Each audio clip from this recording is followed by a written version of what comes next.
Ladies and gentlemen, boys and girls, children of all ages, welcome to Season 2, Episode 7 of the phenomenon known to all as Saturday afternoon's main event.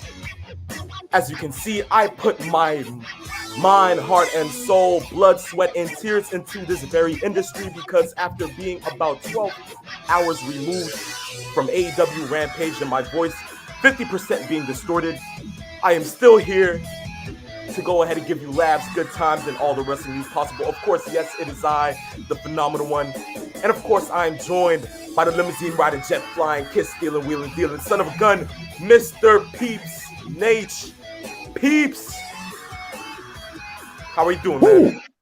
I am doing great, my friend. How are you doing?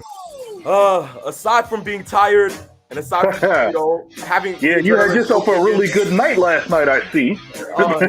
most likely, can't say the same for a lot of other AEW fans. Maybe they're waking up with the same way, but I have to say that last night was a pretty good night. I'm looking forward to tonight. Also, with Saturday Night Dynamite being the first Dynamite on a Saturday, not on a Wednesday, so there's that to look forward to.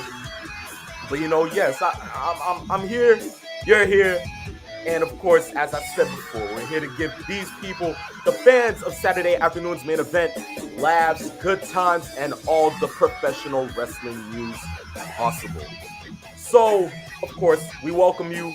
Thank you guys, the viewers, for going ahead and tuning in, whether you're watching on Twitch, YouTube, Twitter, whatever the case may be. We're happy that you're here. So, without further ado, let's go ahead and get into the first sector of news here on Saturday afternoon's main event. And that is the mastermind behind All Elite Wrestling, Tony Khan, finally hitting AEW on the marker, but on top of that, also putting WWE on blast. Now, peeps, we both know the sector within how the business and the industry is going now. AEW and WWE may look like they're going to head. And judging by what happened last night with SmackDown being on FS1, also with the fact of having 30 minutes commercial free and having them go around the same time slot as AEW Rampage, you can take the instance that war is coming. But earlier within the week, Tony Khan had an interview in which he went ahead and spoke about how he varies upon his company and WWE's. Now, he went ahead and went forward with saying this, and I quote, "It's the second time they've chosen to put their wrestling head-to-head with mine. The last time they did it, it didn't happen overnight, but really from the start, AEW consistently did better numbers than NXT, and we won that war. AEW is now the Wednesday night show." But on top of that, he went forth with saying this later on in his interview, and he said, "We'll see what happens. I'm not saying for sure we'll win, and maybe the odds are against us in some ways, but we are going to give a better show. I know. If you don't believe me, watch the go-home show they did last night because it sucked." Peeps, judging by that, it looks like Tony Khan is no longer afraid of Vincent Kennedy McMahon. I think he finally started to put the firecrackers in his toilet. Exactly right. What are your thoughts? Yeah, I think, well, first of all, it's Tony Khan's company. He is got deep pockets. His father, Shad Khan, owns the Jacksonville Jaguars. He owns Wembley Stadium. He owns Manchester United. So he has deep, deep pockets, and in a lot of instances, much deeper than Vince McMahon's. So let's get that out of the way.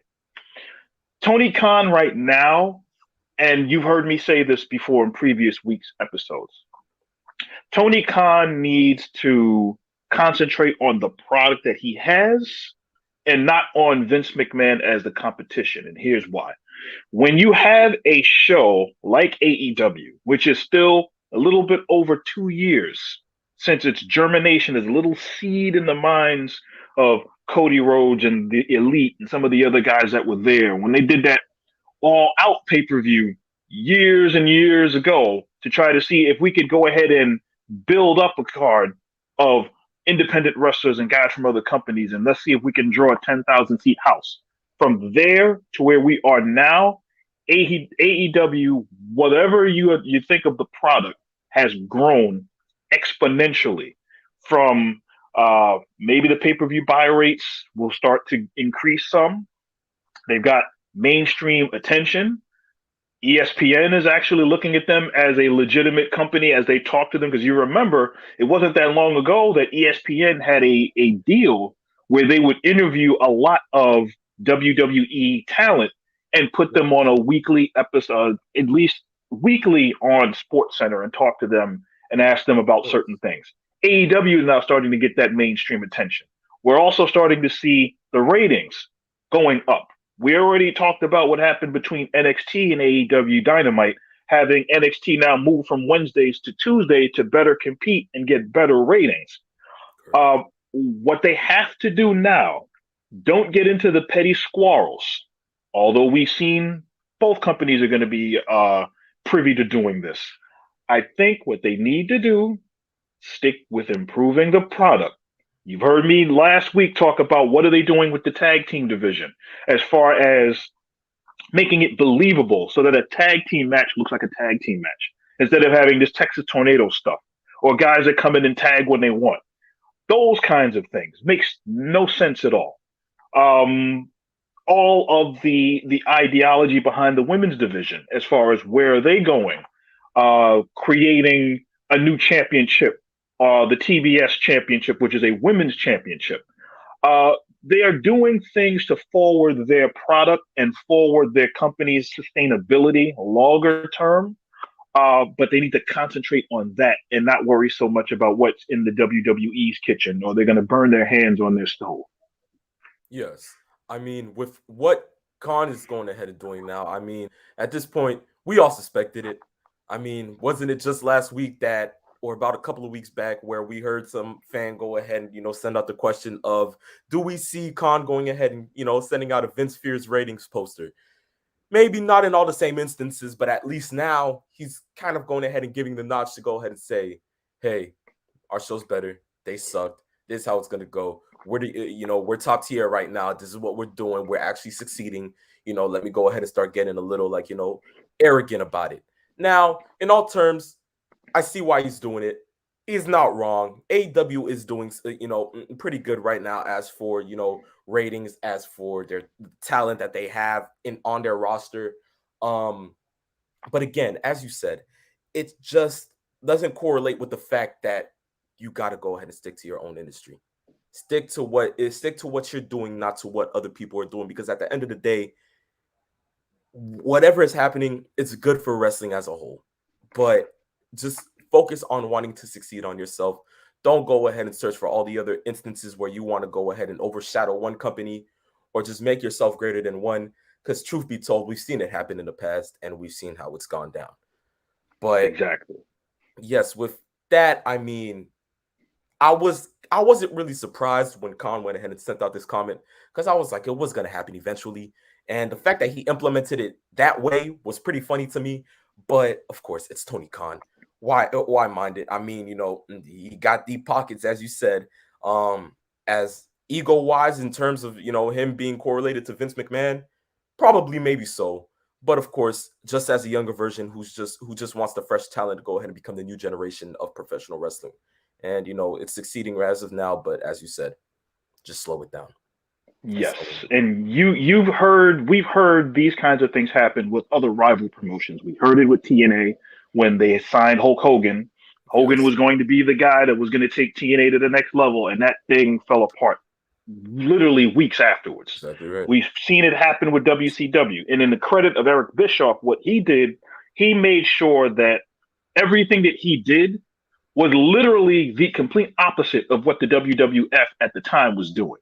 And that is how you create something, kind of a counterculture. As most people think that the wrestling industry has its own kind of culture, its own kind of the way of doing things. Bischoff at least did something that was complete counterculture, that was different from what the WWF did. AEW is literally doing the same thing, but they're doing it from the aspect of now we have much more money. We're giving the wrestlers much more freedom to do what they do in the ring, maybe to the detriment of the company and the product. That's for the fans to decide. And people like us that watch this on a regular basis to kind of dissect. But overall, it seems to be working. The only thing Yeah. now that they're going to have to work on now is Rampage and their ratings. And I don't know if you've noticed this, their ratings have precipitously dropped since the CM Punk debut. Ever since he showed up in that first show, the ratings have dropped 5%, 10% every week. Detrimentally, Now, yes. they're going to have to now know the wrestling fan, not overall, but just the wrestling fan, to find their bottom and find their medium average as far as who watches their show on a regular basis.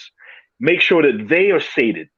Then work on building the audience. Don't worry about kicking the can down the road and seeing where it lands just to see if other people will go ahead and try and retrieve that can and bring it back. Do what you can with the product that you have, improve it. They've got a huge roster, they've got a lot of money, they're getting the momentum. Just make sure that you work on everything that you're doing now to improve the product to make sure that it's better instead of going at the normal way, which is, the cheap pop way, so to speak.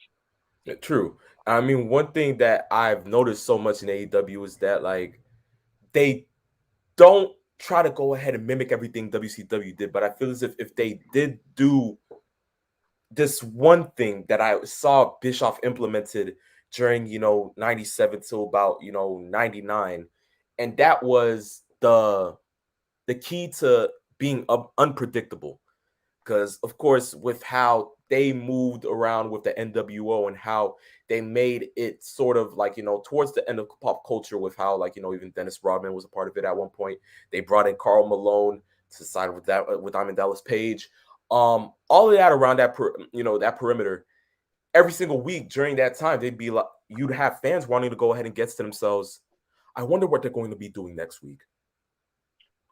Maybe I should go Yeah. ahead and turn on. Maybe I should turn to Turner Television instead of going ahead and going to USA. Maybe I should do this. Maybe I should do that. But it all coincided to the fact that they wanted to go to WCW and they yielded away from WWF at the time.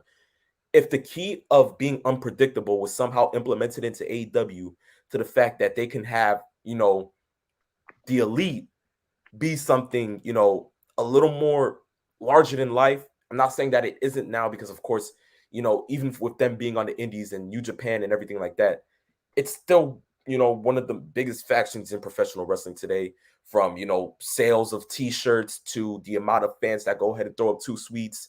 Even nowadays, although it's, back in the day around the Click and towards the NWO era, but still it all, the Bullet Club is still around.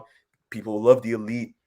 And now that you have pretty much the whole faction itself in AEW, besides having Marty Skrull, which I would rather not have in the group. But I mean, of course, now you have that faction in one promotion altogether, implemented somehow to go ahead become something bigger.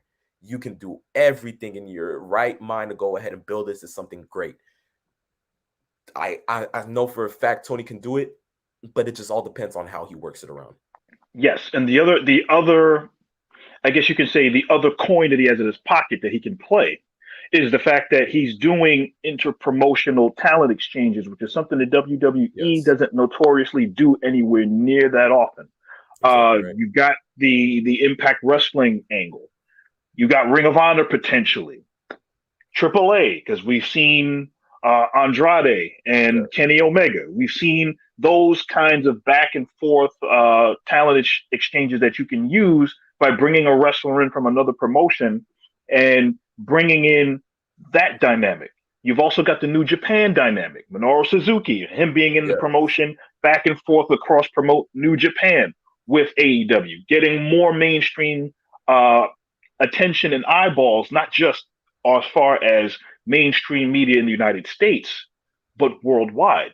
Because New Japan is a worldwide promotion, and even New Japan is going to be doing something, having their own North American wing of having cards in arenas in America. So that works perfectly fine. And with the amount of talent that AEW has, It's a matter of how these people are used. They've got the talent. They have the hunger because they're hungry. They want to show the people that when these talented wrestlers that were in WWE were either misused or ignored or on the catering wing, as a lot of people joke around. But there's a lot of legitimacy to that argument. What are we going to do with all this talent? And I think for a lot of people, for a new up and coming Maverick promotion, that's probably a good problem to have, as opposed to the other way around where we don't have enough talent. We've got names, we've Yes. got stars, we've got championship pedigree as far as the wrestlers that you know of. And then we're going to start bringing in younger guys and give them the rub and give them the attention. And that's what I think will actually help them out going forward. But they have to do it the right way. Exactly. And I mean, one of the things that I like with the cross promotions is that now that they're implementing New Japan, the one match that I could see possibly happening in the near future, if Khan pulls his cards the right way, is Omega versus Okada 2. Now, Hmm. that can be something that people can certainly look forward to, knowing the fact that their first match was dubbed as match of the year or match of the decade. I really do believe that that was an amazing match with all the near falls, the moves, everything around that perimeter was amazing. So, I mean, if now that we see Suzuki in, an AEW ring, he's faced Moxley, he just went ahead and faced Bryan Danielson. And now that, you have that name, which is one of the greatest names in Japan, and certainly a huge name in pro wrestling, you can certainly move your cards to go ahead and get Okada around to the fact of probably facing Omega for the AEW World Title at maybe next year's All Out, maybe a bigger main event, or maybe a different atmosphere. Maybe they want to go ahead and pull it off at the G1 Supercard event if they want to go ahead and bring it back to the Garden, whatever the case may be, or bringing it back to Japan. If they want to go that route, they will go that route, but I know that it will go ahead and skyrocket AEW into another millennium, knowing the fact that those two names have been around the precipice of pro wrestling for about a good 6 to 7 years. Yes, I would love to see Jeff Cobb come back into AEW. That would be great. How about Will Ospreay versus Brian Danielson? Of How course. about Jay White versus Hangman Page? There are so many different things that can be done if they do a cross promotional talent exchange, even if it's for a limited amount of time. Let these wrestlers come in and do those shows, and that build up more of a groundswell to like, wow, we can actually see matches we want to see instead of what the competition is always doing, which is the same homogenized WWE product that a lot of people are that they really love, but at the same time they still want to have an alternative. There's nothing wrong with the WWE in the sense of they of doing what they do for for a lot of people, but for true diehard fans, they want more. They want to see that both shows, both companies are better. I, as a wrestling fan, as a diehard of well over the last X amount of decades, to know that I want to see the WWE get better, so that AEW gets better. Then AEW gets better, Ring of Honor gets better, and then New Japan gets better, and then WWE gets better. It goes back and forth. We actually will have ourselves better in-ring product and a better overall product. That's all I want to see.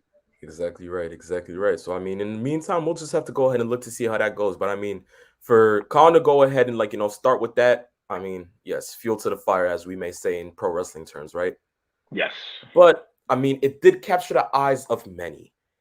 And one of the eyes that it did capture was, well, before I say that, let me just ask you a question, peeps. Sure. On this perfect, amazing Saturday, the 16th of October, in the year of 2021, in the century of the 21st, have you acknowledged your tribal chief? Hmm. You know what? I actually have. Yes, I That is shall.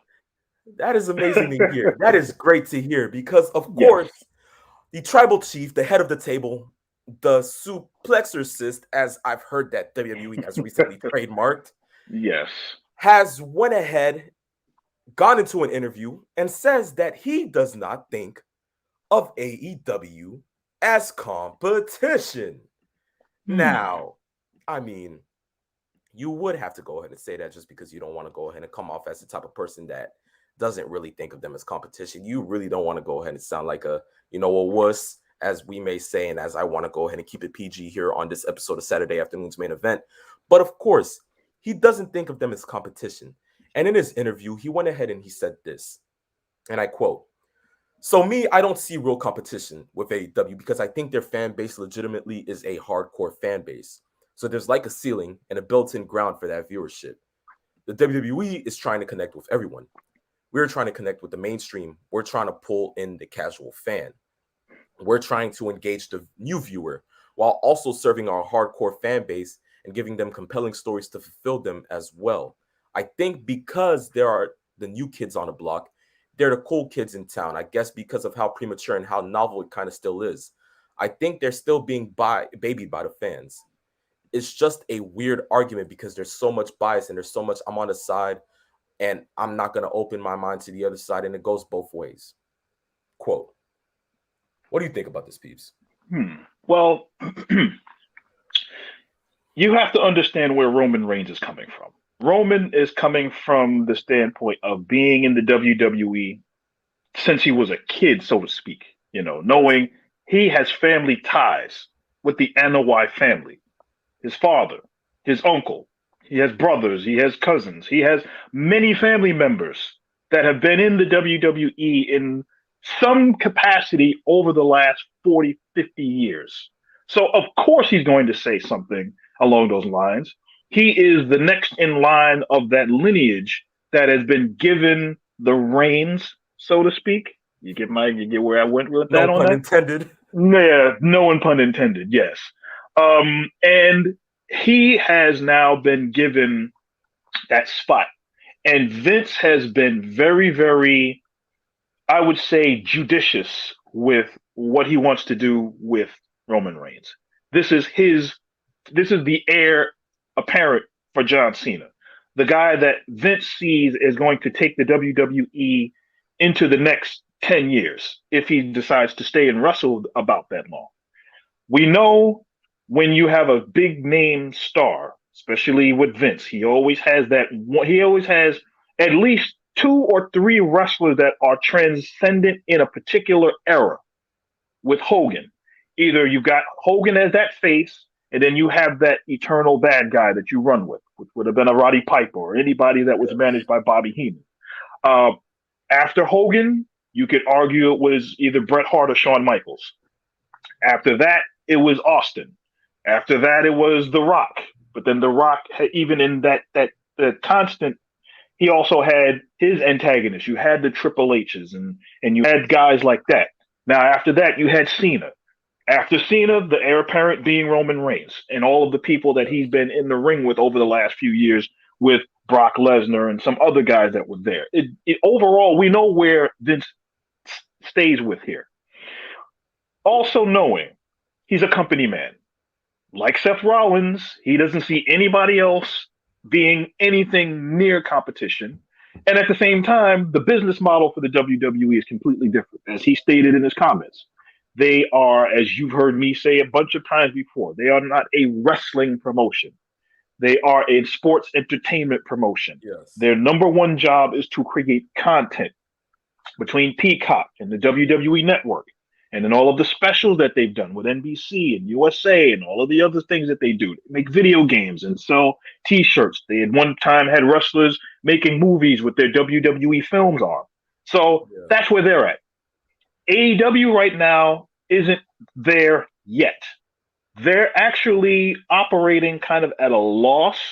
And this is something that I saw Tony Khan talk about. He said the reason why they're not making a profit per se is because they're taking their money and funding it into an AEW video game that they're trying to get as the main marketing merchandise for their promotion. And they said if they didn't have that earmarked money for that, they would be making a profit. So AEW is coming at it from a different standpoint. I think both of us will probably agree that both companies hit the same type of audience with a different philosophy, where WWE is going for, like you said, mainstream, They're not really going after the main wrestling fan. AEW is trying to get everybody that the WWE has forgotten and neglected. That's what the difference is. The problem is which works, which is going to get the most money out of it, the most fan interest, and the most mainstream attention. I think AEW is working on the sense that they've got the momentum, but WWE has the pedigree, they have the mileage, and they also have backing from different partners. They're a PG product. AEW is TV 14. So a much edgier, adult oriented, harder hitting audience. You can do both, but which is going to work in the long run? I think that's what Roman is probably hinting at. Of course. But do you see in the near future WWE actually moving towards TV 14? I think AEW's influencing on WWE is much more pronounced than they would probably like to admit. We know what's happening with NXT. We're hearing a whole lot of cursing, not a whole lot, but we're hearing much more adult slanted language now. A little edgier product they're trying to be. The women in the WWE now are starting, not to say that it was back in the Attitude Era where everybody was wearing scantily clad clothes, but there's a little more of an edge with what they want to present the women in the company as. I also have a problem with what's going on in the WWE and how, as far as their women's division is being treated, but that's another argument. But overall, I think that if we're going to start looking at how they are building and crafting their shows and how anything is going to change, I think that the AEW influence on the adult leaning storylines, and you see AEW's use of blood, which is a serious no-no in the WWE now. As a matter of fact, when somebody gets cut, you start to see the referee getting gloves and they start to check the wrestlers. And we've even had a match stopped because somebody got cut. That wasn't happening 15 years ago, 20 years ago. Right. Somebody got busted open. That was going to be the shot you saw on the beginning of the next week's show.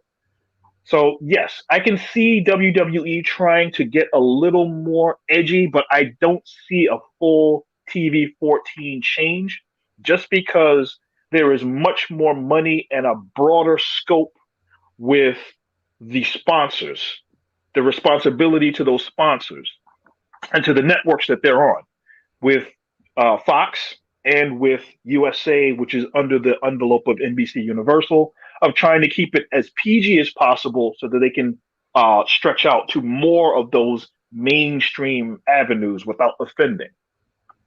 I mean, do you think that is because of the way that, society is just built as now, where, a lot of the things that would happen back then would tend to the society of, the 20th century. And now, since we live in the 21st century, a lot of things can't go ahead and get past television to the point where different societies might think of it as, offensive. I think standards and practices probably has an eye on what the WWE product used to be. As we've heard stories of when Peacock bought the streaming rights for the WWE network, and all of the older content being scrubbed from the network, being some of the things that had racial tendencies, racial slants, some of them that had questionable language, certain adult material that were used back during the Attitude Era and during the 90s that they do not want any part of. It kind of edited out to some degree. But I don't know as much as far as, well, certain things you definitely wouldn't be able to get away with today that went on in, 20 to 2000, even there, about 20 years ago. I can recall the disgusting Triple H Kane, Katie Vick. And crawling into the casket. I'm going to inform you guys if you don't know about this, folks, but the feud was an old dead girlfriend of Kane's, and Triple H was making fun of Kane and this whole thing about being dead, and then crawling into a casket and then pulling out a handful of brains because apparently he screwed her brains out. those were the kinds of stupid storylines that Vince McMahon came up with that was supposed to be edgy and entertaining for the WWE fans. You're not going to see anywhere near that kind of garbage anymore. But still, Of course. there are a lot of things that the WWE did that are questionable, has a racial slant in a lot of instances, a lot of sexist things that went on, the perception of bullying in the minds of between the wrestlers and other wrestlers, and there's just so many things that the WWE did that you could not get away with today. And a Even lot if of it, AEW tried to do it, it just would not float. exactly, it just wouldn't. And I mean, a lot of it had to go ahead and do with Triple H. I have to say, Yeah, a lot of it did go around the perimeter of Triple H, especially with his feud with Booker T upon early 2003 when Booker was trying to make a run for the world heavyweight title, and of course that deemed offensive by racist remarks for some reason. Of course, the Katie Vick storyline, which most people don't like talking about because it was just so. I mean, it was unbelievable looking at it as a kid. that's just I have to that say. was just one of the most extreme ones. There are numerous Oh storylines yes. that happen that I could go through, and it would take up the rest of the show, and I wouldn't want Oh to do yes. that to the Oh audience. yes. Oh yes. And I mean, of course, I mean, especially with a lot of the old '80s stuff. I mean, Rowdy Piper, God rest his soul, and his blackface segment. Yes, Pillman's got a gun. yes. All of that around it, and especially Taker sacrificing a lot of people, especially him almost involving Austin. But all those things. I mean, yes, The we quote unquote death of Vince McMahon being quote unquote killed in the explosion in his limo that they and were then going to somehow propose. and they were gonna propose it on that next following Monday, but for some Yes. reason something had to happen. Yes, and Piggy James. We remember all of those derogatory storylines that they did. with The Vince Claypool, yes, McMahon kiss my you know what club. So yes, yes, there were so many different angles, and when you're looking at it from the standpoint of the fans did like those kinds of things, you have to remember Vince McMahon did a lot of those storylines as not something that were going to be, oh, this is great and entertaining. A lot of this stuff was done because it was there to entertain Vince McMahon. And those are the kinds of things that you would look at as like, wow, this dude is kind of off. But those are the kinds of kind things that of. you looked at. That you saw a lot of those storylines, and I was like, where did he come up with these ideas? And it probably came out of a pitch meeting. Somebody said a joke. Somebody said something. They said, "Wait, let's go with it, pal," and that was it. Exactly. Probably as he was sitting there or in his office watching those things, or probably in Gorilla, and Yes, he saw most of those things going down. He probably went ahead and pulled out a what a maneuver. But that. yes, But yes, as I could say, it does make the sense of why things might not go ahead and go forward in today's society. But yes, with Roman Reigns going ahead and deeming them as not big of competition in his stances, I can see why he says that. But of course, as wrestling fans, we just whether we see it as competition or not, we enjoy the era of professional wrestling now. We enjoy what it's looking like. We enjoy what it has to come out to every other week. Although most of us choose not to go ahead and watch Raw now. I don't blame any of you because I do it myself. But it's okay. We still move forward with it. We still want to see what's going to happen within the near future. But speaking of the near future, something happened within this past week, and it's pretty crazy to me because of course sitting there watching the video and seeing Tony Khan at Jaguars game at TIA Bank Field in Jacksonville, Florida. You know, cameras went out, took some shots of him, but along the lines of that, they took a shot of something that Tony was kind of holding in his hand, and they tried their hardest not to go ahead and feel towards it. But of course, how can you not look away? And what he was holding in his hand was somewhat of a card, but what I'm trying to say. A script yes, of just like what a card would look like. And above the top, if you can certainly see it well, above the first line, it says Full Gear. Now, of course, fans like to decipher so many things, and they already found out that it was the card, judging by the fact that they had the first match on top being Kenny Omega versus Adam Page. Now, of course, I am not the type to go ahead and spoil things for the fans of Saturday afternoon's main event. But as stated before, it's the peeps Nate, thinking about wanting to go ahead and talk about this. It is deemed as wrestling news, being the fact that this is something big going on in the company. yes. And Fans went ahead and deciphered after the first match, being the second Danielson versus Moxley, third being Inner Circle versus the American Top Team, 4 MJF versus Darby Allin, 5 CM Punk versus Wardlow. They couldn't decipher Britt Baker's match, but the other women's match that they could decipher was Jade Cargill versus Thunder Rosa, Lucha Bros versus FTR, the Young Bucks versus Jurassic Express, Cody Rhodes versus Malachi Black or Andrade, since they couldn't go ahead and decipher it out perfectly. And the match that caught my eye was Christian Cage versus Adam Cole, baby. But of course, we don't know if these matches are for real. We don't know if this is really the plan. And of course, in the world of professional wrestling, things can change at the snap of a finger. Yes, cards subject to change is what they always say. Exactly. So, peeps, what do you think? Do you really think that this may have been the card for this November's AEW flagship pay-per-view? Lucy, you got some explaining to do. That's the first thing that pops to my mind. First and foremost, as you just stated, we can't take this for what it is as far as being final. Maybe because this happened, things will change. But if this is indeed the card that we have, first of all, there aren't many surprises because we thought a lot of this stuff was going to be where they were going for Full Gear anyway.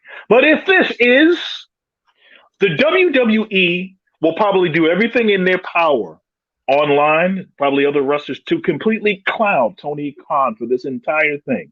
Because the one thing that we can say about Vince McMahon and the WWE that they do certain things.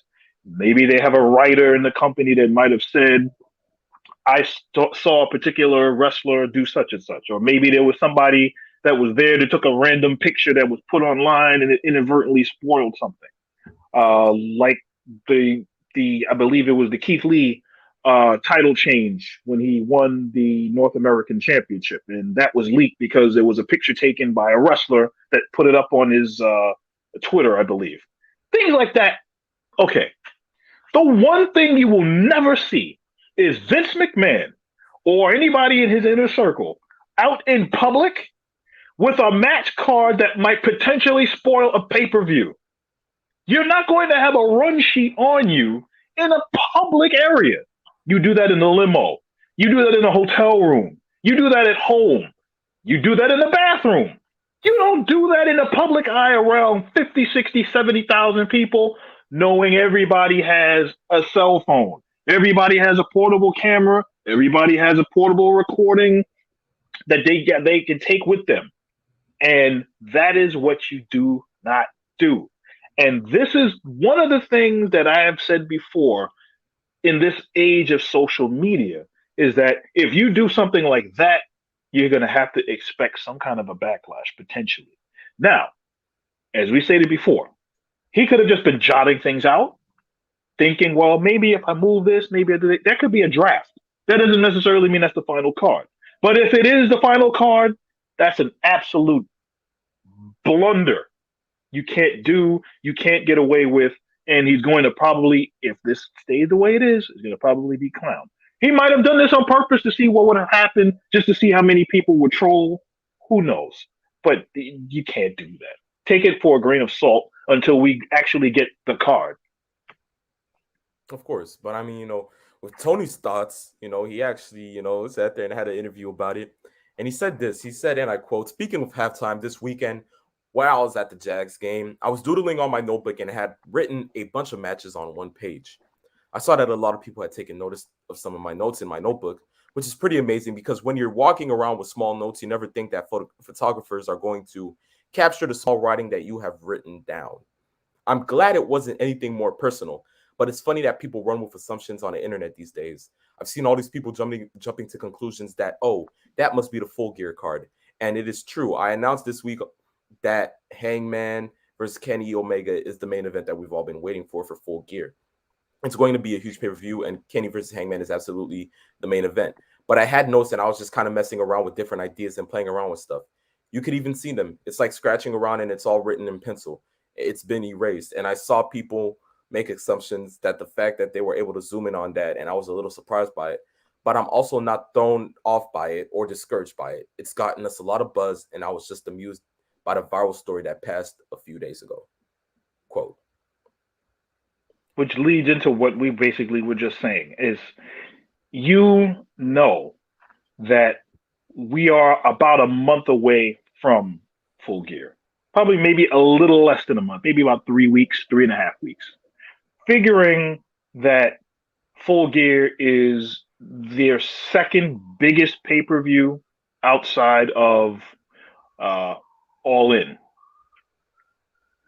Let's see where they go here afterwards.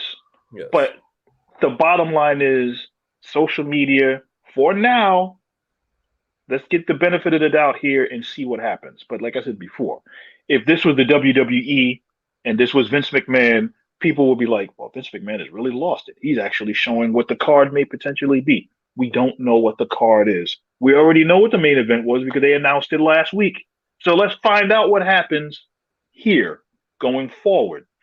But I'm pretty sure he'll be much more cognizant of scribbling and doodling in the public if it has anything to do with what the public will look for as far as anything wrestling related. Of course, of course. So I mean, that's into of hers half of like what we have planned here on Same. Thank you to the few that are still watching, and of course, as a new instance of things that we're doing on Same, we go in to second half with our questions, and the first one comes from Tua Zago 13, and he says, although this may not happen in the near future, book the perfect AEW invasion. Hmm. Perfect AEW invasion. Hmm. Well, what you could probably do if you're going to book an invasion, you could look at first off a lot of the guys. If you were going to do an invasion, you could have used some of the guys that you had already signed, and you start to show some of the smaller guys coming in, as far as the names, I should say, not smaller in stature, but the smaller names that are coming in. You've got Brian Danielson, who's already there, bringing him in. Kenny Omega has been running his mouth about the competition. You do those kinds of things. You kind of leave something along the lines of where are these other guys going? Because we know they can work the internet. Social media is something that they would definitely work. So, they're disgruntled guys. Where are they going? Where are they coming from? And then you start to do what was initially being done with the WWE, where you would have guys making noise in the crowd, guys that were in another company interfering in people's matches, making hints of names being dropped here and there. Somebody's having a championship match or a title match or whatever is the case, and you bring in one of these wrestlers and they interfere. Well, he's not part of the company. How did he get here? Getting him arrested or getting him kicked out. Because it doesn't make any sense for a contracted wrestler to come in. You get him arrested, you get him out of there. But you don't say his name. Because if you're saying, oh, this guy used to be blah, blah, blah, but you know the face, like, well, wait a minute, he's not here. Who? And then you do that. Next week you do the same. You bring a couple more guys in. You start to have pockets of these wrestlers that people haven't seen in the WWE or wherever, and then you bring that along.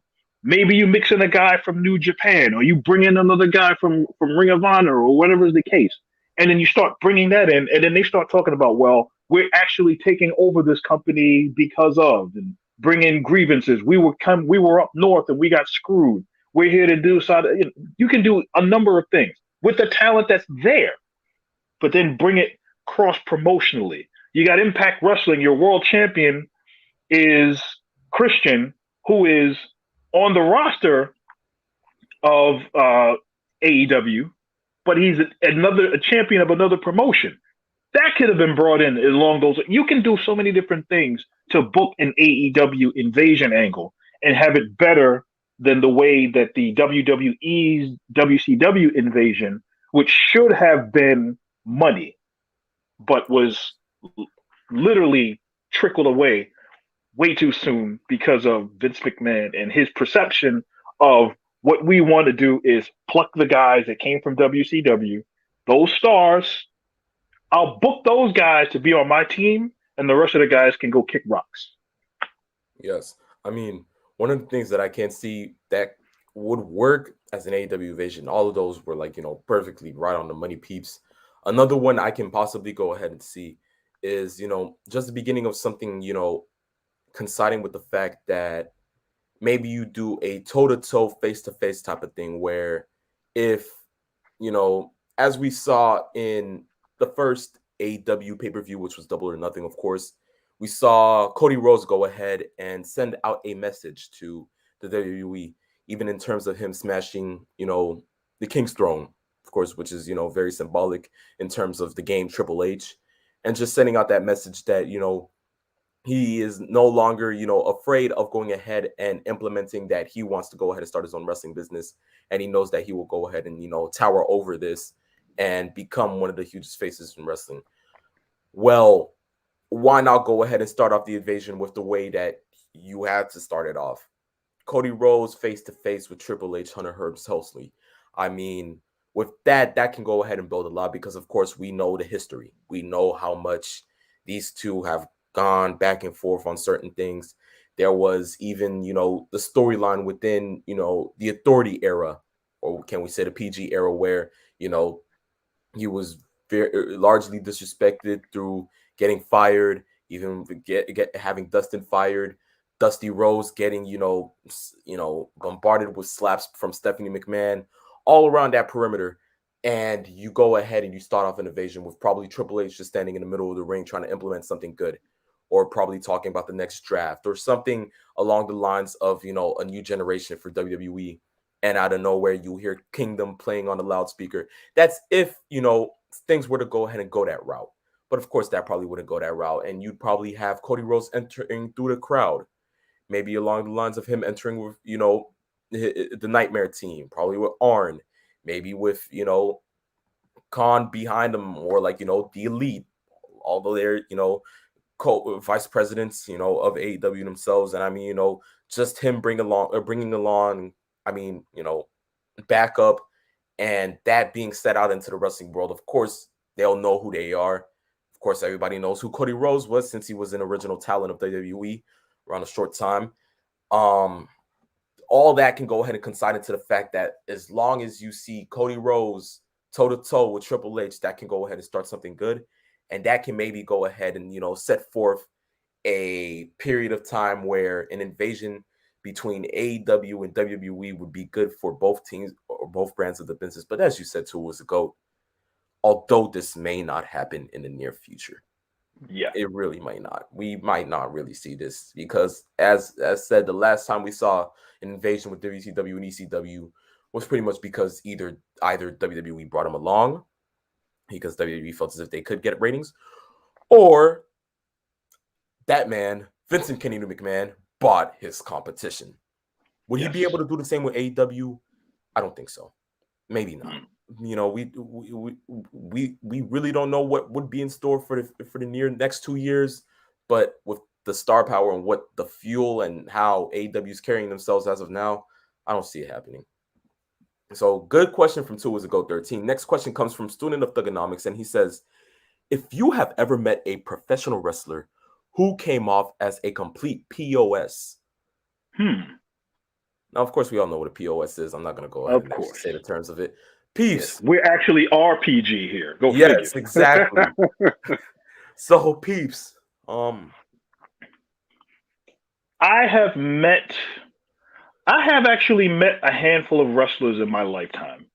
None of them that came across as jerks or arrogant or whatever. I got a chance to meet Ric Flair at the Ring of Honor show back in 2000. I think it was 2008 or 2009. They did a show at the Hammerstein Ballroom, and I got a chance. He autographed my book. I shook his hand, and it was a cool experience.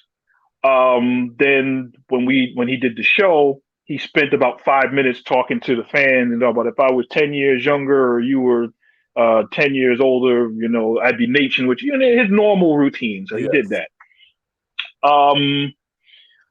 I can say from our older incarnation of Saturday afternoon's main event with uh, the Phenom and Mr. 411, Chris Morton, who actually was able to get an opportunity for us to interview Rob Van Dam on our show back then. He came across as his RVD. He was who he what he showed on TV. That was him. The He's a whole RP really show. cool guy. He was a really cool guy. Cursed a lot, but yeah, he's a really cool guy.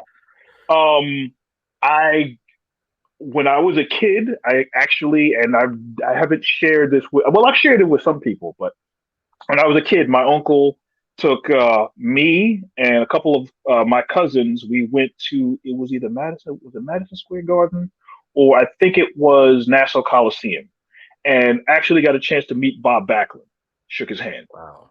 in the crowd. He was cool, you know. Shook his hand. That goes to show you how long ago this was. So I was a kid then. So I can honestly say I've never met any wrestlers that were jerks, but that's mostly because some wrestlers have good days, some have bad days. I didn't meet anybody that had a reputation that preceded them for being a jerk, so I can't speak to that. I don't know. I know you've met a couple of people in your lifetime every so often here and there along this Shockingly, journey. I mean, along this journey, since it's just begun, it's pretty shocking to me because I mean, at the end of the day, being at Rampage, it was just so odd to go ahead and see, professional wrestlers and like big names in the industry actually interacting with the fans, because that's something that you really wouldn't see in a arena that is being hosted by World Wrestling Entertainment. So it came off as pretty odd. I mean, with the people that I actually decided to go ahead and met, like shake hands with me, talk to, a lot of people really came off as cool, very subtle, from Ty Conti to Jr. Jim Ross to Mr. Paul White himself, Tony Schiavone. All those people. I mean, of course, being on TV and being like watching it on TV, seeing those guys is like, okay, that's cool. But then you see the larger than life people, like, of course, no pun intended, Mr. Big Show himself. I mean, Lord have mercy on my soul. I sat there for a good 30 seconds just in awe, and I was like, I felt as if I was a little kid looking at Andre. Um, but I had a 2-minute conversation with the man. So that just goes to show, how, cool it is to go ahead and actually speak to some of the people in the business. Although, I met a lot of these big names. I met one big name at a little indie show here that they usually have here in like, South Florida. And it's called CCW. And they had one show and they actually had Alberto Del Rio, actually, because I didn't like, doing the event. I have to say that right there, I I can't stress it enough. I mean, hey, I paid $15 for the show, so I mean, I'm okay with that.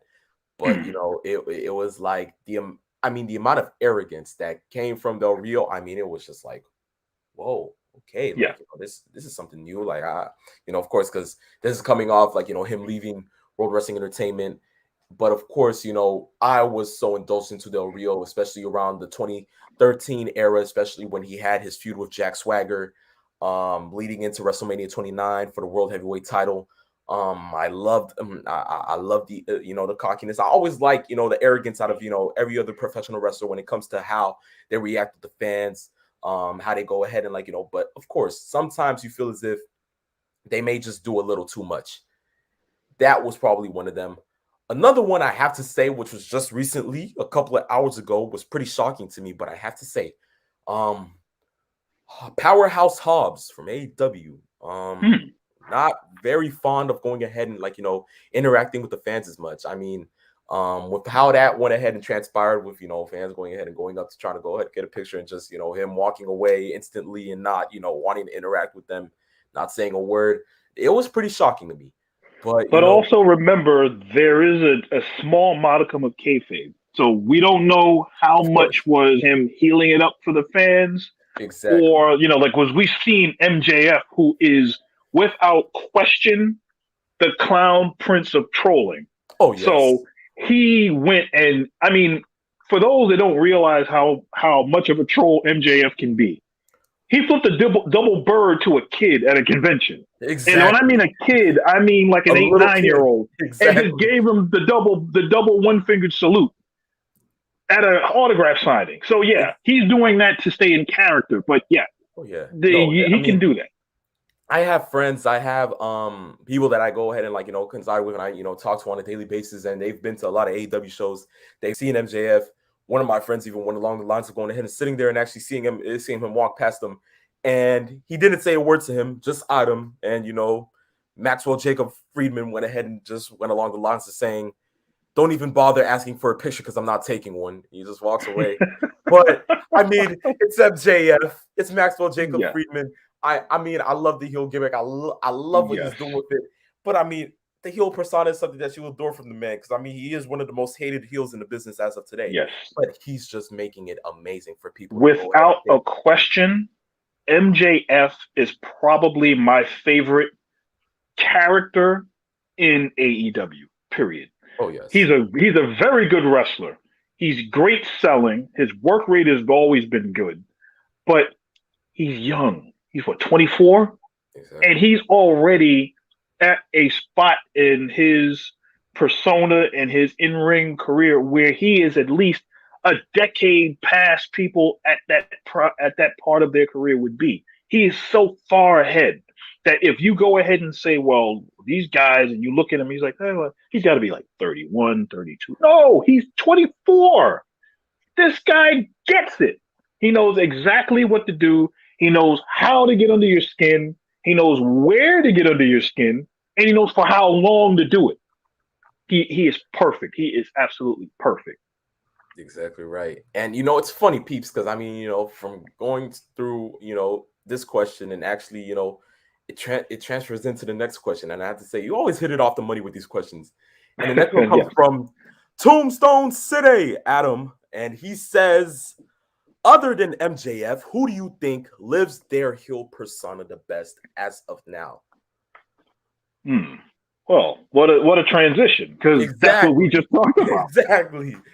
Uh, other than MJF, hmm, I would probably say, and this is not even a wrestler per se, I would definitely say um, the manager of America Top Team, without question.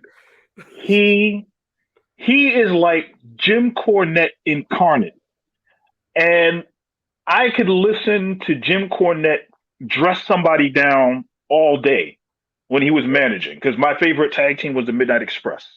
So to see just to see Dan Lambert go in there and just absolutely dress down the fans, dress down wrestlers, and stay in there.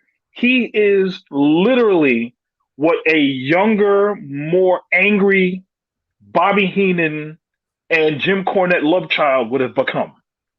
And that is just as a personality, he is perfect. That's why I like listening to him. Like, wow, he just said that. Um, Oh, he just went there. Yes. Yeah, he's a different freak of nature. I mean, from seeing him last night, as the Men of the Year went ahead and faced the Inner Circle, and having Dan come out to you know like "F you Lambert" chants. I Yes. mean, that right there, and he's sitting there, he's gassing up the crowd and stuff, and he's just saying stuff about like Miami. He of course he's the assistant coach of the Nashville Predators, and he's a Yes. lot. He starts calling out the Panthers, and there were a lot of Panthers fans in the arena. He says that Miami's pretty much the city of losers, from the Heat losing to the Lakers, and the Hurricanes being the biggest POSs and the Mm, entire yes. NCAA.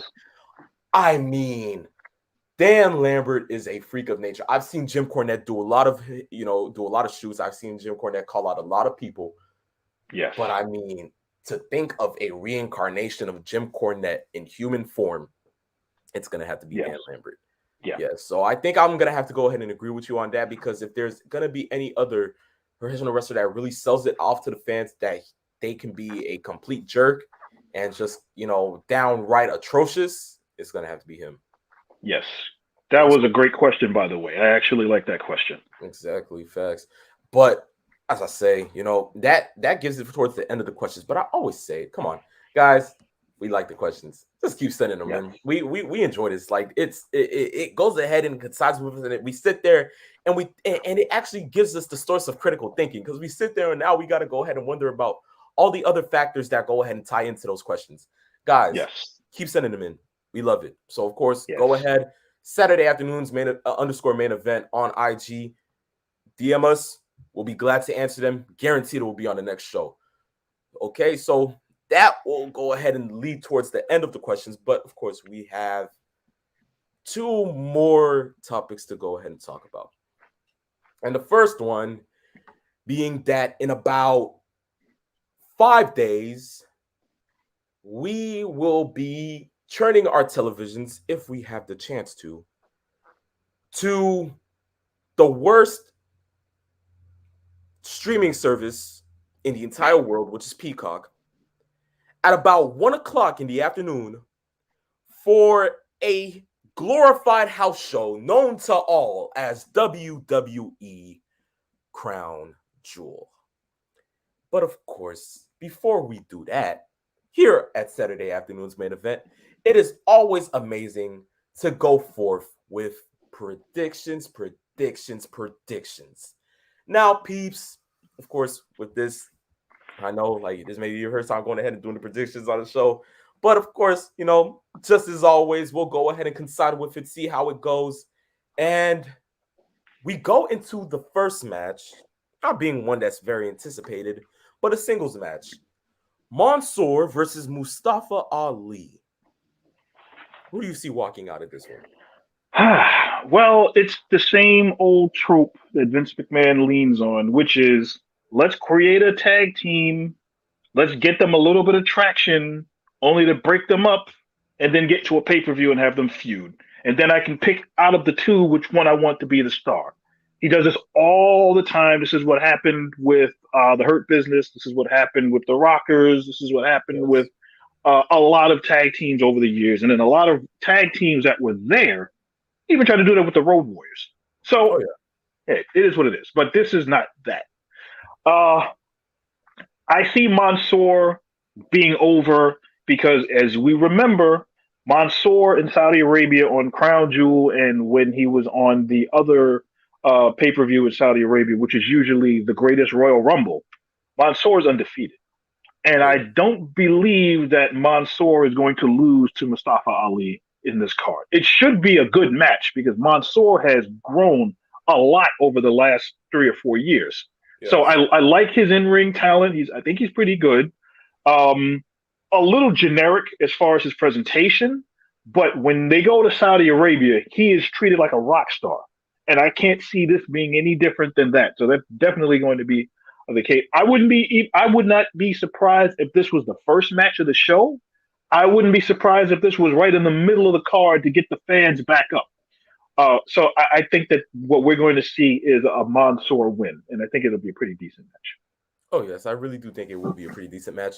Along the lines of just having Mansoor and Mustafa Ali go ahead and go at it. I mean, two dudes that you can say may have the upper hand, knowing the fact that they're both, from the presidents of Saudi Arabia. It can be one of those matches where you're just like, oh, like this is amazing. Like, instead of them going ahead and like, being a tag team, let's see who the crowd goes ahead and coincides with more. And as you said, yes, Mansoor is undefeated in Saudi Arabia. Mustafa Ali has, I don't believe has had a match in Saudi Arabia yet. So it goes ahead and it's detrimental in some instances because now you want to know if you would be okay with seeing Mustafa Ali take his first W in his native homeland, or would you rather see Mansoor undefeated? But it's whatever the case may be, it's always a win-win for Saudi Arabia because at least they get to go ahead and see them wrestle. But I have to go ahead and agree with you on this one. I do see Mansoor taking a W, and that's just the end all be all. Next match is a singles match, and it is a no holds barred. Now, we've seen this happen all the time. We already know the instances about this. We already talked about this many times. Goldberg. And he is going against, of course, Bobby Lashley. What do you see happening, of course, Peep Snake? Hmm. It's going to depend on what Vince values for the last, I guess, 2 or 3 matches of this particular deal with Goldberg. Knowing that Saudi Arabia wants stars. If you notice, they treat the Saudi Arabia shows as if it's WrestleMania, and they give it all the pomp and circumstance that they're supposed to get for a show that big in Riyadh, Saudi Arabia. Goldberg is a huge star over there. We've seen matches before of Goldberg going over and winning matches. We all know the nightmares that we've seen as well. Is McMahon going to have Goldberg lose to Bobby Lashley and continue that big push that Lashley has deserved and earned? Or do they have Goldberg winning in Saudi Arabia because he's going to avenge what happened with his son as they had gone forward? I can see Goldberg going over on Lashley in this particular instance, just because of that. But and in all reality, I don't think that the Lashley losing would hurt as much as a lot of people think, unless they they can bring Lashley back and then go ahead and just beat everybody up and see what happens there, because he's done it before. He gets into a match, he loses, he comes back on Raw, and he's laying waste to everybody. Yes, truth be told, I mean, he makes the case for being a top villain in the WWE. But speaking of villains, of course, we have our Pierre 316 in here, and he says, "Who's a better villain, Peeps Nature or Hot Rod?" Peeps, what do you say to this? I think we already know the answer to that one. The Hot Rod is the biggest villain. We know that. Would it no? Because I'm not in that time period. But we're gonna have to go ahead and side with fun. I think I'm gonna have to go ahead and take the side of my co-host on this one. Probably gonna have to be the Hot Rod. But yes, with the second match, no holds barred. Of course, the Crown Prince is paid hella money for this. We can't see the case being that Goldberg probably comes out with a win, just for the sake of him being Crown Prince. He does want his marbles to go ahead and pay off with this, but I really do not care for this match, Peeps Nate, to be completely honest with you. Yeah. If they keep the match within 5 minutes, and this is not an indictment on Lashley, this is more of an indictment on Goldberg, because yes, Goldberg can't do longer matches anymore. That's been proven. So if it's anything other than Lashley getting smoked, and it's a back and forth somewhat, and Goldberg is able to have the match that we're used to seeing, it could be good based on what I just stated earlier of him avenging his son after we remember the attack that happened a couple months ago. Yes. You could do that. Certainly, but we'll just have to wait and see how that goes. Next match, of course, the semifinal, one half of the semifinals matches hasn't happened yet, but it is for the Queen's Crown tournament, which may be just an inaugural women's Queen of the Ring type tournament. And it is Zelina Vega on the side of, SmackDown going against either Shayna Baszler or Doudrop. But I mean, Peeps, of course, we don't know who might go ahead and winning that semifinals match, but who do you see overall winning that tournament out of those three? Before I get into that, I'm going into a small minor rant. The rant. First off, I'm going to give you my rant right now. First off, and I alluded to this a little earlier, and I talked about the women's division in the WWE being the way it is. They decided to have a Queen's Crown, Queen of the Ring tournament, figuring, okay, we're going to actually give the women the attention that they deserve going forward. And I can honestly say, in all of the matches that I've seen, if you took the time, the time that has elapsed between bell to bell for every match that has gone on in this tournament, Roman Reigns' entrance on the last episode of SmackDown is longer than every match that I've seen on the card, and I'm talking about in the totality of this tournament.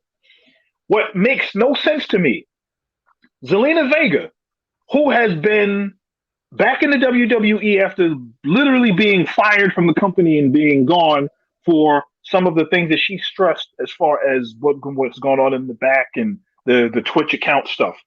She's been off of TV. She's been back now in the company for almost 4 months. She hadn't won a single match in all of that time, and now she's won 3 in a row. But each one that she's won, these matches have been this short. But even more so, the one thing that really ticked me off was her victory against Tony Storm, who they are supposedly brought up from NXT to be an actual star, and she was jobbed out in her first meaningful match after hanging out in the locker room doing nothing for 2 months. What does that make any sense to? But I digress. I'm going to calm down. To get to answer your question, between Zelina Vega, Doudrop, and Shayna Baszler, as far as I'm concerned, the only person that should win this tournament should be Shayna Baszler. And the reason why that is because she's been dumped on for a year since WrestleMania. A year. They took her push, and for whatever reason, Vince McMahon sneezed and changed his mind. And then all of a sudden, she's been into the entertainment part of it instead of being the person that goes into the ring, stretches somebody, pulls an elbow out, makes them tap, and walks back in the locker room. That's what they should have been doing with Shayna Baszler from jump. They had her in a tag team. That worked, but then it fell apart. Now she's back to being the person that's bending bones. That's what she should be doing from here on out. That's the end of my rant. I mean, trust me, peeps, you hit it on the money once again.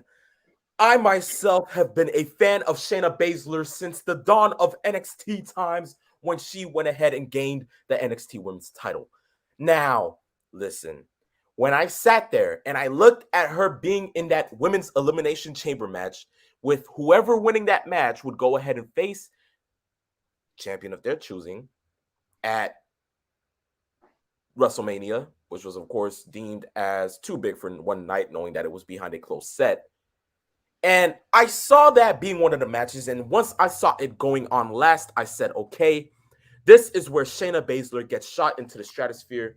Whatever the case may be, she will go into WrestleMania, destroy Becky Lynch's career, have her go away the right way, and we will go ahead and be done in the new era of the Queen of the Ace will be iterated. When I watched that match live in my family room, sitting there alongside my grandfather and my grandmother, God rest her soul, even my grandfather was shocked to go ahead and see that Shayna Baszler took a L. Why? Because Vince McMahon felt as if it wasn't the right time for Shayna Baszler to take the Raw Women's title. What in his right mind was he thinking? Because after that, I felt as if she went on a complete downfall. Nothing went right for Shayna Baszler. I myself sat there and thought to myself, why in the world is this happening to the one person that I felt as if was one of the most dominant women in current wrestling today? The way that they build her in NXT as going ahead and, as you said, this popping out arms, even her popping her arm back into place just to be a complete badass. You feel me? Like, she was like, right up there at the peak of her career doing what she did best. And that was just, kicking ass and taking names. And literally after that, nothing happened. And if they really go the route of not having Shayna Baszler win this Queen's Crown tournament, I will completely say to myself, what is the point of having the women's division anymore? Because now I don't listen with Zelina back, she can make the case for being, Queen's the winner of the Queen's Crown. But of course, she defeated Toni Storm, which I felt as if was just completely absurd. Why in the world would you go ahead and give it to Doudrop? No offense to her, but I feel as if it's just not right. And of course, with this Monday being that she's going against Shayna Baszler, truth be told, I'm telling you the truth. Peeps, if Shayna Baszler does not come out on top in this match on Monday, I will completely go ahead and give up on the rest of the tournament. You will not hear me talk about it on next week's show once Crown Jewel is, said and done, because I will not give a care unless Shayna Baszler comes out as the winner, and that is case and point. Next match itself is for the King of the Ring tournament. Now, of course, that match hasn't happened yet, but out of the three being Finn Balor, Jinder Mahal, and Xavier Woods, who do you see coming out on top, peeps? I think the laymen that are looking at this and the fan favorite would be Xavier Woods, mostly because two of the three members of the New Day have gotten huge singles pushes. Yes. Both of his teammates have been WWE champions.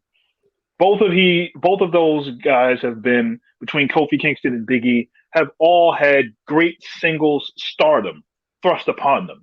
And I think Xavier Woods winning the whole thing would be the closest that you would get to saying he might actually be legitimate enough to have a run. Even if he doesn't win a championship, to at least have him in the conversation of saying, you know, all three of these guys in New Day is not just, Woods being the hanger on.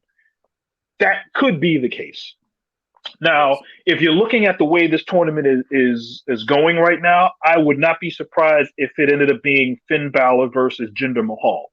Now, we all know this pay-per-view being in Saudi Arabia, we know that there is an probably a mindset of thinking of who is going to actually be in this as far as being represented within the tournament. So I could see that being the case, but if they went that way, I could see Jinder versus Xavier in a final, or maybe Finn and maybe winning it. I don't know if they want to do that because King Finn makes no sense unless you're going to say, well, he is a prince.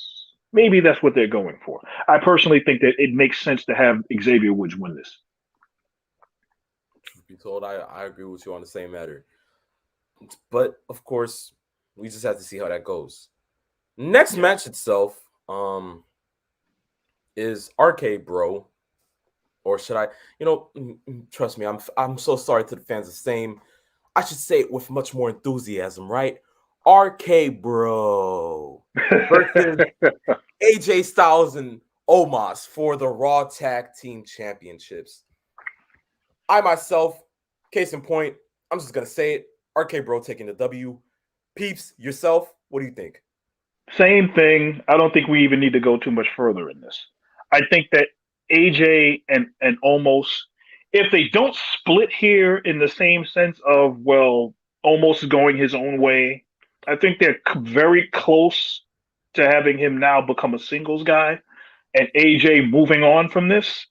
That's where I think they're headed. So yeah, RK Bro will probably win this one. But the I enthusiasm. wouldn't say convincingly, but I think it should be a decent, at least a 5 to 8 minute match. I think that's where it'll be headed.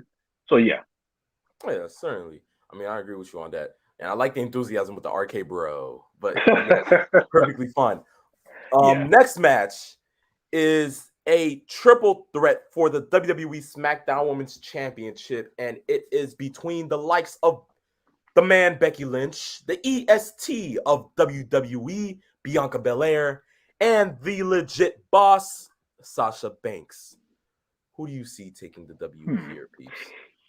Well, based on where they're going with these wrestlers, because remember, I believe after the pay per view, everybody that's been drafted to their particular shows start on their particular show starting Friday.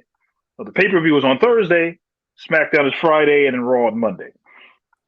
Sasha, I believe, is on Raw now. I've lost contact of who's where Yeah, nowadays. Sasha's on Raw. So is Yeah, Bianca, and Becky's.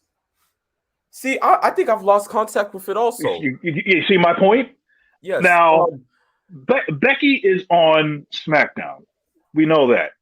But I believe, Um, Charlotte went ahead and traded places with. So Charlotte is now on SmackDown. So is yes, Becky. But now the thing is that with Bianca and Sasha being on Raw, there yes, needs to be a Raw Women's Champion. exactly. So And I think that's where we're going to see a title switch at some point because you're yeah, not going to have the Raw champion go to SmackDown and the SmackDown champion on Raw without some kind of a championship switch at some point. So exactly. yeah, so I can see with uh what is she calling herself? Bex, box office Bex, Big time Bex. big time Bex. It's always something along those lines, which is kind of Yeah. goofy. This should be a really good match. Although the triple threat thing has been overdone to the point of it being, well, they should only do a match like this once a year and they call it a day. Of course. I can I think where they're headed now, I think Bianca being on Raw, they want to give her that championship when she's on Raw. I think that's where they're headed with that. So I don't see Bianca winning this match. I think when we're looking at Beck, Bex is going to probably come out of this championship match winning because I think that's where they're going as far as trying to hold on to this belt as long as she can. So I think that's where it's coming from in that. Yes. With me, I feel as if as I said before, I'm still going to go ahead and stick by it. I feel as if since noticed it on the draft and how the title change was going to happen, I really do see Bianca retaining it and having to go ahead and probably pin maybe both Sasha Banks and Becky Lynch. Maybe she'll go ahead and she'll pull off a Roman Reigns and actually smash them, stack them, and pin them, and Hmm. we'll just do what she has to do. But I mean, with the way that they're building this and the way that they have Bianca doing all these different things, the different segments, as you may have seen in the past couple of weeks, it's like they're just going ahead and having Bianca have this rude awakening in herself, knowing the fact that she lost the title in 26 seconds to Becky Lynch, knowing the fact that she had a chance to win it at Extreme Rules, then having Sasha Banks interfere in that match has caused a much more deeper connection to her and that title. And now that we see some type of arrogant but much more serious demeanor in Bianca, she's coming away with the title in Saudi Arabia. That's just how I see it. Next match, of course, is also for a title, and that is for the WWE Championship, and that is Big E versus Drew McIntyre. So, peeps, where do you see this going?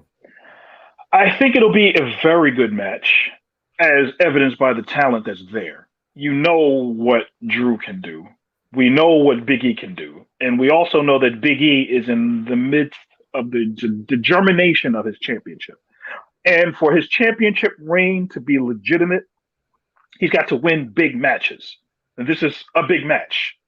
Drew is on his way to SmackDown, and this being his last Raw match per se, it only goes to Big E. I think that Big E is going to pull it out. It'll be a really good match. I think Drew will get that send off going off to SmackDown. And I think it will reiterate the fact that Big E is the star that McMahon is looking for on the Raw roster. Yes, certainly. Listen, I feel as if that now, because of how it's going, I mean, you have to go ahead and look at it from this perspective too, even with the draft, that now that you have Drew McIntyre on SmackDown, what makes the case for going ahead and having to trade Roman Reigns out to Raw? Although Vince would be the type of person to go ahead and just make a complete change if that were to happen. But I really don't see that being the case. No. So with that being said, yes, Big E's coming away with the title, just to send just to send the fans home happy. Yes, he's retaining, and we have to see how he's going to go ahead and move forward with Big E and many of the other feuds that he can go ahead and possibly start within the next coming months before Survivor Series, begins, and maybe even after. But yes, in due time we'll see how that goes. But certainly, yes, Big E's coming away with the win.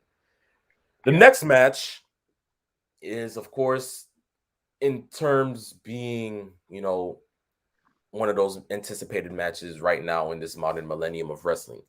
And I'm going to go ahead and quote the great one, Dwayne The Rock Johnson, real quick. And he said this about maybe, I can say, a good 20 something years ago, maybe. And he said, in Hollywood, you have act one, you have act two, and always, always, always, it's going to end with Act 3. The climactic ending, the end all be all, the omega of everything that has transpired within a time period. And yes, this Thursday, we will certainly be getting Act 3, the climactic ending to the feud between the rated R superstar Edge versus the incomparable Seth Rollins inside Hell in a Cell. Now, of course, I said this last week.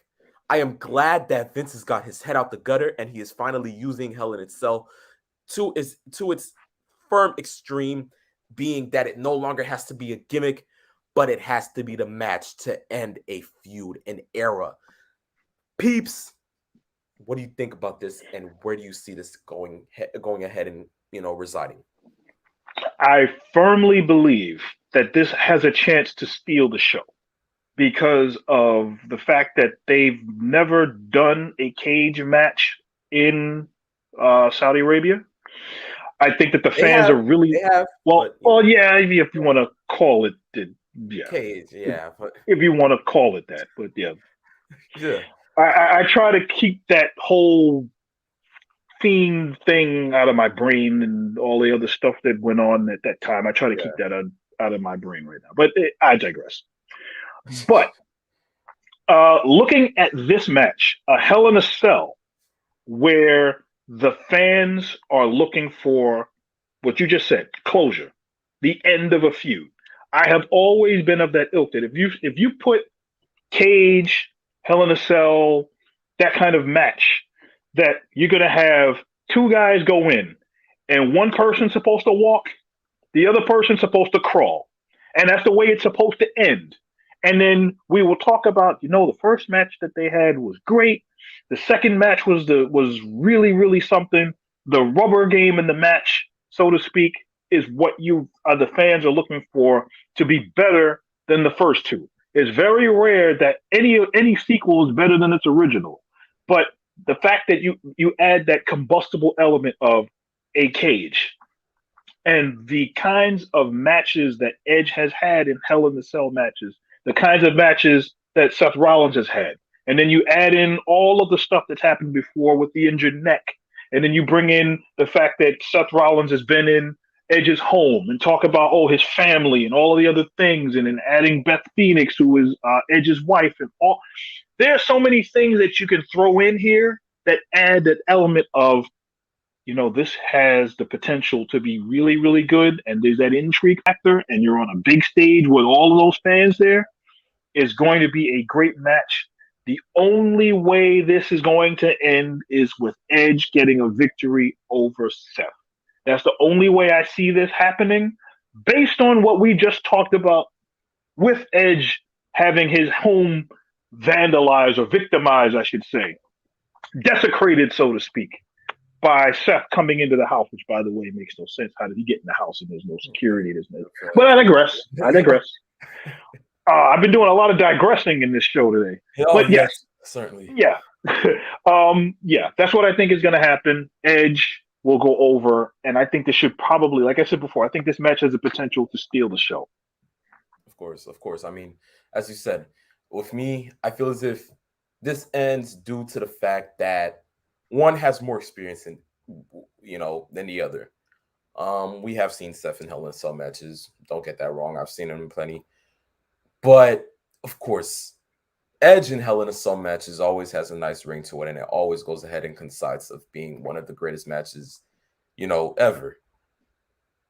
The first match I believe I saw with Edge being in Hell in a Cell was Taker versus Edge.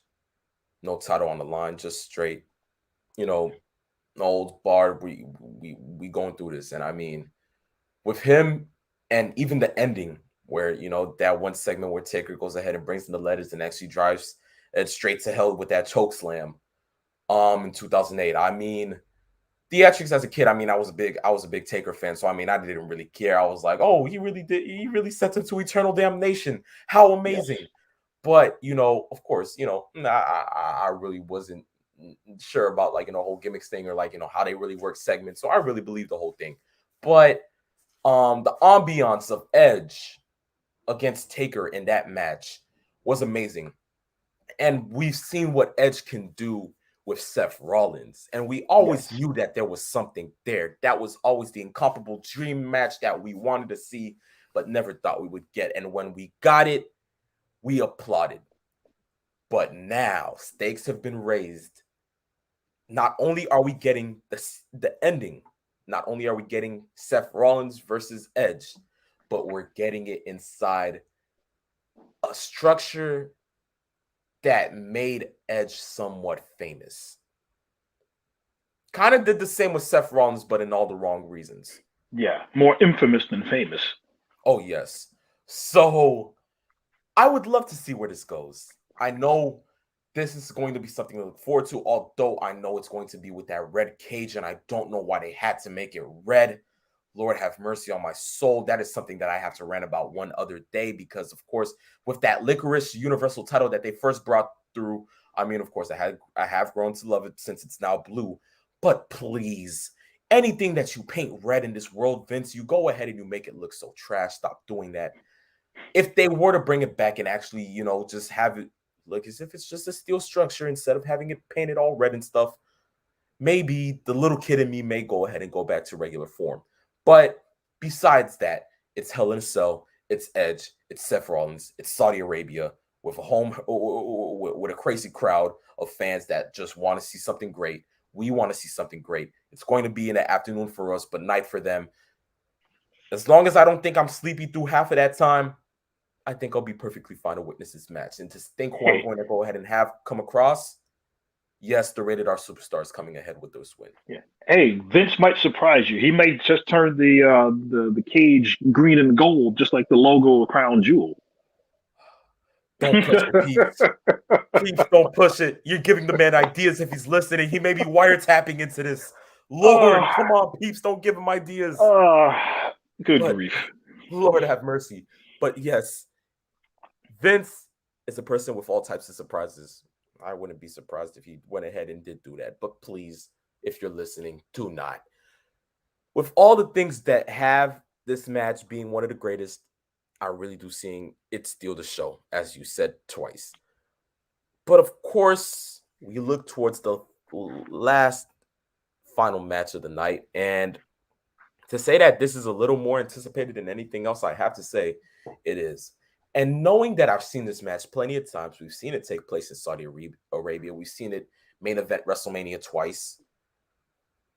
And to think that I would have gotten old of that match, it somehow feels as if I'm getting something new. And the match I'm talking about is Brock Lesnar versus Roman Reigns for the Universal title. The Beast versus the Chief. Peeps, where do you see this at? Where do you see this going? I see. Here's what I see.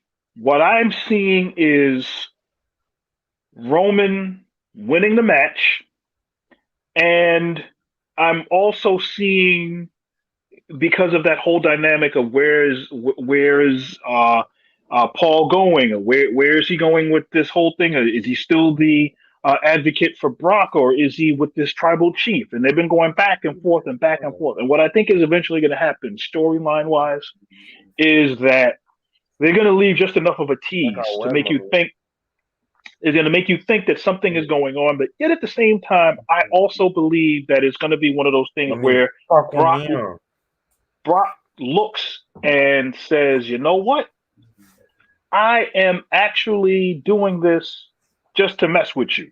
There was no back and forth with me. I'm just doing it to get in your head." And I Yeah, actually think that that's what's going to happen. certainly. Certainly. I have to go ahead and agree with you with that. One of the things that I can say is that with the way that they're coinciding with this match and the way that they're building Brock, especially with the fact that even this past Friday night on SmackDown with Brock going ahead and signing the contract without even looking at it, and Roman going ahead and saying, "Oh, you must be a complete, total, dummy to just go ahead and sign it without reading anything. Or is that what you do?" And literally, Brock says, "Roman, I did read the contract, and I did it along with my advocate, Paul Heyman." I mean, the Yes. mind games that a face version of Brock Lesnar is playing is pretty cool. Yes. I like that he's getting a little bit more time on the mic to just go ahead and speak, although he's not really speaking so much, but it's fun. You get more interaction with the fans seeing that Brock is now some type of face. Because of course, we last time we got something like this was maybe around like what 2002, early 2003 or so. So Yes. this is fun to see. This is fun to see. But of course, do we have to kill off the tribal chief? Certainly not. We know it's not happening. No. We know that Roman's going to hold the title for a little longer than expected.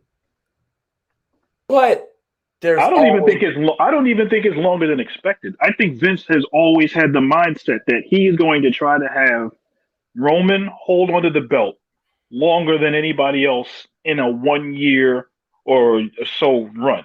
Because I think if we remember, I believe you have Brock and then you also have CM Punk. Those are the two names that have had it longer in one run since they've gone with this Universal yeah, Championship, WWE Championship, current setup the way it is. So I think that yeah. that's what they're doing. I mean, probably just to go ahead and take Punk out the record books, he may just go ahead and do that. But again, there's always that element of surprise with WWE because then again, don't forget, peeps, back in, I believe it was 2003, if I'm not mistaken, we had the WWE title match with Brock Lesnar and Big Show. Okay, I was wrong. 2002. Of course, that Survivor Series at Madison Square Garden where they introduced the Elimination Chamber match. But of course, yes, we had Big Show versus Brock. And no one had the instance where we thought that Paul Heyman would turn on Brock Lesnar. Exactly. That element of surprise came through. And eventually we saw that happen at MSG where it did happen. Maybe, just maybe, we may get the same thing this Thursday. Now, if it's going to be in the same instance as to where Paul will turn on the tribal chief, maybe so. But if Vince wants to go that route, he will go that route. But the one thing I can say, if Paul is going to turn on Roman, he will. But I still see Roman being inevitable to the fact that he knows it's coming. I don't think he's not seeing it come. He does see it coming. But on top of that, you have Roman being the type of person right now who can survive on his own. Because as we can see, without Heyman, he's still who he is. There's no stopping that. It is Heyman who isn't who he is without Roman Reigns. Because at this point in time, it is Roman Reigns that is making Paul Heyman somewhat relevant. Now, if Paul goes ahead and concedes to the fact that he should side with Brock, he will. But still, it will still end with the same type of end result with Brock Lesnar being pinned by Roman Reigns. Now, that's how I just see it. That's how I'm Okay. calling it. Maybe it will change, maybe it won't, but I just see Roman Reigns coming out at the end of the night with the Universal title. And Well, it's I not guess a we'll find prediction. out by next week. Maybe, but as I'm saying, it's not a prediction. It's a spoiler. Okay. Maybe so. But Intriguing. yeah, it's very intriguing. But truth be told, peeps, we have gone over a lot today. It's pretty shocking Yes. to me. And I mean, we still have one more to go. And that is the review for All Elite Wrestling's Friday show Rampage. Yes. Now, peeps, maybe you did go ahead and take the time to go ahead and watch last night, which I have to say was probably a pretty good show, to say the least. Of course, it is different from a live perspective, but along the lines of the buy-in to the actual, show itself, which is an hour in time, which is pretty good, just to go ahead and not, keep the fans up for an extra amount of time. But what did you think of Rampage? I thought Rampage was pretty good. I think it wasn't great in the sense of what they've done in the past. They've had some pretty loaded shows in the past before. And considering what they were up against, knowing that the WWE was going to eat into their first half hour of show with a really good match between Becky and with Sasha Banks that had no commercial break, went almost 20 minutes. It was actually a pretty good match. And then they went into the contract signing going into the first half hour.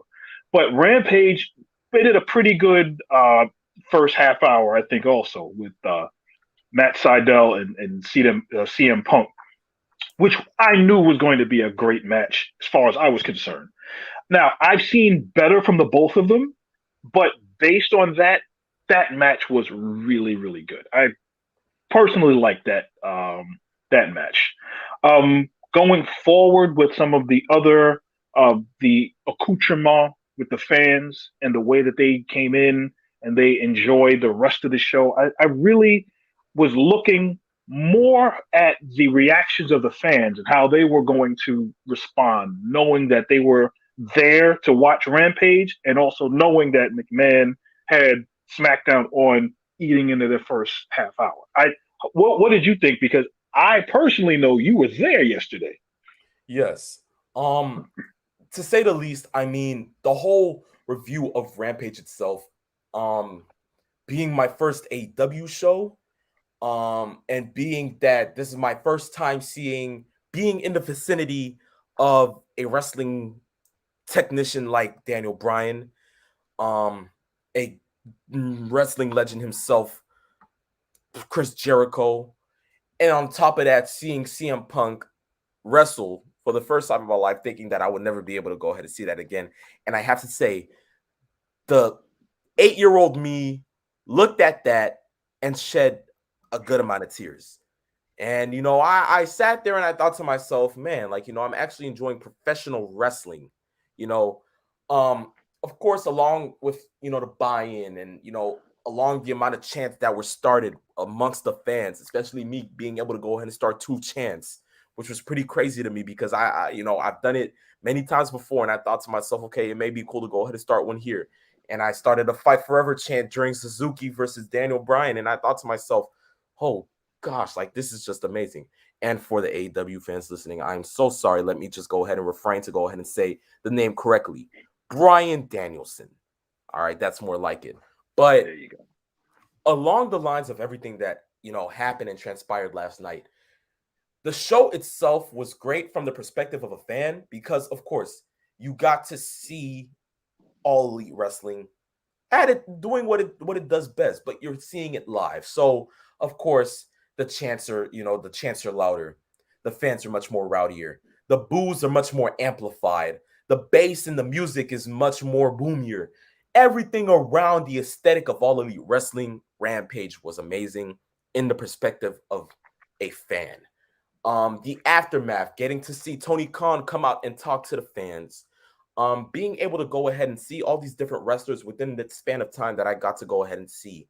Um, People that I didn't even think walking into the show that I would even have a chance to conversate with.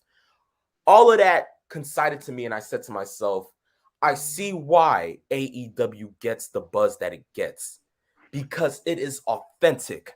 The stuff that you find in Rampage, I have to say, was an amazing show because, of course, from singing Cult of Personality with, thousands of other fans to actually, joining in with a duet of, Judas by Chris Jericho. Um, all of that tells you that the authenticity and there's no BS, no pun intended, to what they now referring to what Paul White is. But now they go ahead and they show you that AEW is here as a staple of professional wrestling, not what the WWE is as sports entertainment. You had Ruby Soho versus Ali Impact, known before Ali Wrestling, maybe known now as the Bunny. Seeing Penelope Ford come out of nowhere with her knuckle duster, as always. The Inner Circle versus Junior Dos Santos and the Men of the Year, alongside Jorge Masvidal, who I have to say, seeing him for the first time, being a huge UFC fan, getting to see those two men, knowing that they hold a lot of big records in that industry of MMA, it was great. So I guess the way that AEW relates to the fans, relates to pop culture, and relates to professional wrestling as a whole, with all those three factors being implemented into it, they made the case as to why they want to be known as that show. And Yeah. they are that show. And last night, Rampage was certainly something to go ahead and look forward to if you are a professional wrestling fan. I can't go ahead and stress it enough. the fans that you get at an AEW show, the amount of things that you can go ahead and do at an AEW show is nothing compared to what you would be able to do at a WWE show. Peeps, I don't sweat this enough, man. I really don't. Make it an obligation to go ahead and at least go to one AEW show, because truth be told, I didn't think it mattered as much, but after last night and seeing how much it went ahead and resonated with me after, it makes the case as to why I'm a little more excited to go ahead and show up to Dynamite tonight. And that will certainly be something to go ahead and look forward to, being that that's the first Dynamite on a Saturday. Yes, But I hear you. I one of these days I will get a chance to go to an AEW show just to experience what it's like around the fans and see what the atmosphere is like and compare it to. I've been to an ECW show. I've been to Monday Night Raw. I've been to a SmackDown. I've been to two WrestleManias. So I would like to be able to see what an AEW crowd is like as far as just being around the energy and the atmosphere. Just see exactly how that is. oh yes, trust me. But as always said, I mean, to be a professional wrestling fan is to live and die, to breathe it, to inhale it, to sometimes excrete it when it is sometimes not good. But all the way along the lines, it's embedded into our blood. And that is why I feel as if with this connection that we have with the fans and the listeners of S.A.M.E, is something that is well organic, because we all here are fans of the same sport. We all enjoy it as much as everybody else. And we just live and breathe professional wrestling. Yes.